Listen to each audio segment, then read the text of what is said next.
Jio Digitech চ্যানেলে আপনাদের সবাইকে স্বাগত জানাই। কারো আধার কার্ড হারিয়ে গেছে কিংবা আধার নাম্বারটি জানেন না অথবা এনরোলমেন্ট নাম্বার আইডিটিও জানেন না, তো এক্ষেত্রে আপনারা কি করে অনলাইন থেকে মোবাইলের মাধ্যমে আপনার আধার কার্ডটি পেতে পারেন সেটাই আজকে আমরা জানব।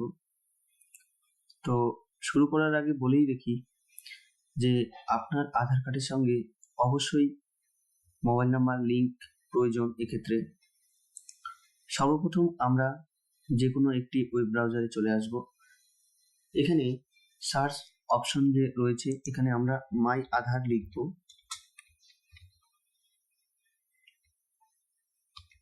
লিখে সার্চ করব।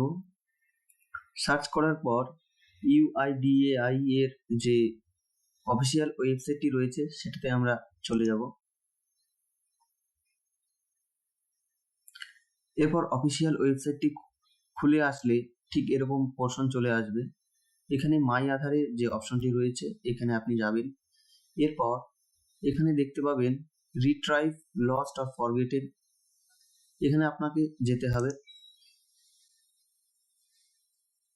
এরপর এখানে খুলে গেলে আপনার যে ডিটেলস সেগুলো আপনাকে সঙ্গে রাখতে হবে এবং তৎসঙ্গে আপনার যে আধার কার্ডের সাথে মোবাইল নাম্বারটি লিঙ্ক রয়েছে সেটি যেন অবশ্যই আপনার সঙ্গে থাকে। তার কারণ এখানে ওটিপি এর মাধ্যমে আমরা এগিয়ে যেতে পারবো।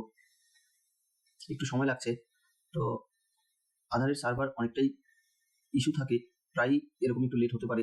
তো আপনারা একটু ধৈর্য ধরে দেখবেন এবং সম্পূর্ণ ভিডিওটি দেখে আপনাদের মতামতটি জানাবেন কেমন হয়েছে। আপনার পাশে থাকলে আমরা আরো উৎসাহিত হব এবং সামনের দিনগুলিতে আমরা এই ধরনের আরো অনেক ধরনের ভিডিও আমরা আনতে পারি। এখানে বলে রাখি, আধার নাম্বার যে অপশনটি রয়েছে এক্ষেত্রে অনেক সময় কার্যকরী হয়। আধার নাম্বারটি আপনাকে শো করিয়ে দেয়, আপনার যে রেজিস্টার্ড মোবাইল নাম্বার রয়েছে সেখানে চলে আসে। তো এক্ষেত্রে একটু অসুবিধা হয়। তো আমি বলবো আপনাদের এখানে এনরোলমেন্ট আইডি নাম্বার যেটি রয়েছে সেটিতে ক্লিক করার পর আপনার যে নাম রয়েছে আধারে সেই নামটি আপনি এখানে বসিয়ে দেবেন এবং এখানে ডেট অফ বার্থ, আধারে যেটি ডেট অফ বার্থ ছিল আপনার সেই ডেট অফ বার্থটি এখানে বসিয়ে দেবেন।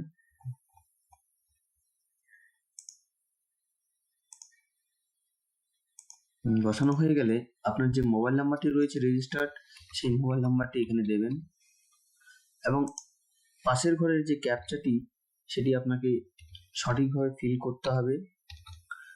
ফিল করার পর এখানে সেন্ড ওটিপিতে আপনাকে ক্লিক করতে হবে।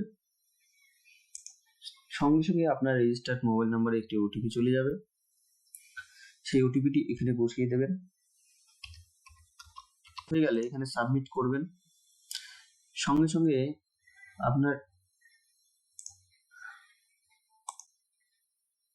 আপনার স্ক্রিনে এনরোলমেন্ট আইডি দেখাবে। তো এই এনরোলমেন্ট আইডিটি আপনাকে বুঝতে হবে। প্রথম যে 14 সংখ্যার ঘর রয়েছে, অথবা আপনি এই আইডি নাম্বারটি প্রথমে নোট করে নেবেন। আপনি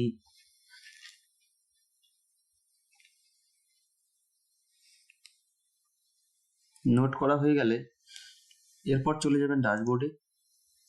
ড্যাশবোর্ডে যাওয়ার পর এখানে ডাউনলোড আধার যে অপশনটি রয়েছে এখানে চলে আসবেন। এরপর এখানে এনরোলমেন্ট আইডি নাম্বার যেটি আপনি নোট করেছিলেন সেখানকার প্রথম 14 সংখ্যাটি এখানে বসিয়ে দেবেন।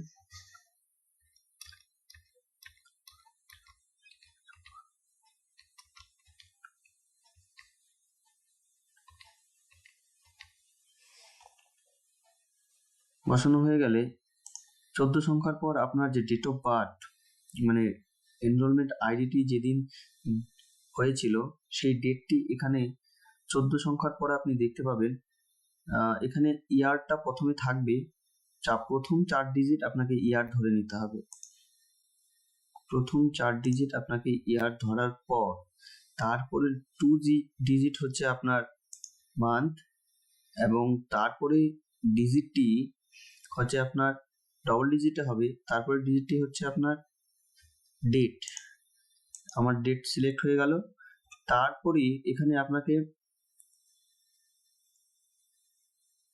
টাইম, তারপরে একটি টাইম হিসাবে আপনাকে এখানে সিলেক্ট করে নিতে হবে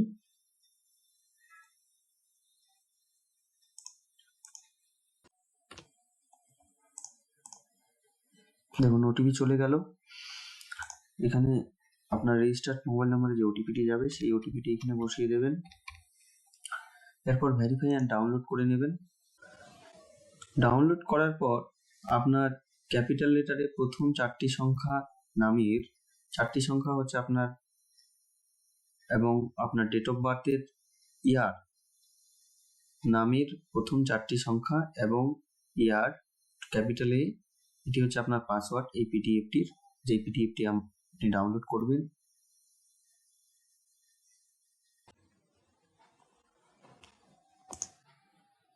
আমাদের ডাউনলোড হয়ে গেল। এরপর এই যে এখানকার যে পাসওয়ার্ডটি রয়েছে সেই পাসওয়ার্ডটি হচ্ছে আপনার নামের প্রথম ফার্স্ট 4 ডিজিট এবং ডেট অফ ইয়ার দেওয়ার পর সাবমিট করে দিলেই আপনাকে আপনার পিডিএফটি এই তো আপনার সামনে আপনার আধার কার্ডটি ডাউনলোড হয়ে যাবে।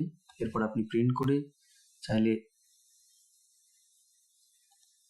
পিভিসি অর্ডার করতে পারেন। আমরা পরবর্তী ভিডিওতে দেখব কিভাবে আপনি আধার প্রিপ্রিন্ট অথবা পিভিসি কার্ডের জন্য আবেদন করতে পারেন।